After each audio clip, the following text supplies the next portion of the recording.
কেন এভাবে সাংগঠনিক ভোটকে কেন্দ্র করে বিভিন্ন জেলা থেকে প্রায় প্রতিদিনই বিজেপির কোন্দলের ছবি উঠে আসছে, আমরা সেটাই একটু বোঝার চেষ্টা করব।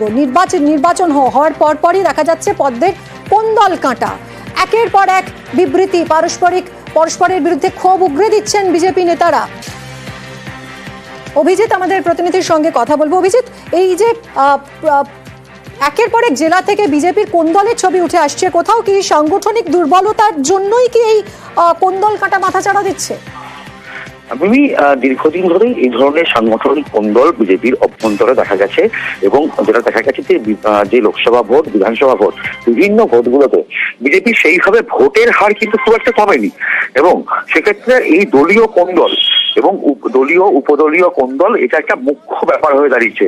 সম্প্রতি রাজ্য স্তরের নেতাদের মধ্যেও সোশ্যাল মিডিয়ায় পোস্ট নিয়ে এরকম কোন্দল প্রকাশ্যে এসেছে, এবং বিজেপির এই যে সাংগঠনিক ভোট, সেই বিজেপির সাংগঠনিক ভোট মাঝপথে বন্ধ ছিল কেন্দ্রীয় নেতৃত্বের হস্তক্ষেপে, এবং সেটা আবার শুরু হওয়াতেই রাজ্যের বিভিন্ন জায়গায়, এবং সেটা উত্তরবঙ্গ বা দক্ষিণবঙ্গ কোথাও কোনো সীমাবদ্ধ নেই, সর্বত্র, সে বাঁকুড়া হোক, সে দক্ষিণ দিনাজপুর হোক, সে মুর্শিদাবাদই হোক, বিভিন্ন জায়গা থেকেই এইরকম কোন্দলের ছবি উঠে আসছে। এবং 2021 সালে কথাবার্তা নাই, সেই সময় বলেছিলেন যে এই কোন্দল নিয়ে তিনি সতর্ক করেছিলেন, এবং 3 বছর কেটে গেল, তারপরেও সেই দলীয় কোন্দল একই পর্যায়ে রয়েছে, এবং এই সাংগঠনিক ভোটেও তার কোনো ব্যতিক্রম হয়নি।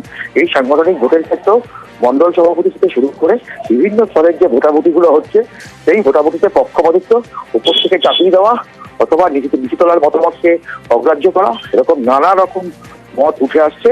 ফলে বলা যেতে পারে যে 26-এর বিধানসভা নির্বাচনকে আশির চোখ করেছিল বিজেপি, এই সাংগঠনিক ভোটকে কেন্দ্র করে ভোটের ক্ষেত্রে কিন্তু যথেষ্টই এই দলীয় কোন্দল অনেকটাই মাথা ব্যথা। অভিজিৎ, দল কি ভাবছে? যারা ক্ষোভ প্রকাশ, আমরা আবারও যোগাযোগের পরবর্তীতে চেষ্টা করব বিজেপি নেতাদের সঙ্গে কথা বলার, তাঁরা কি মনে করছেন, যারা ক্ষোভ প্রকাশ করছেন তাদেরকে নিয়েই বা দলের কি অবস্থান, আমরা অবশ্যই সেটা জানার চেষ্টা করব।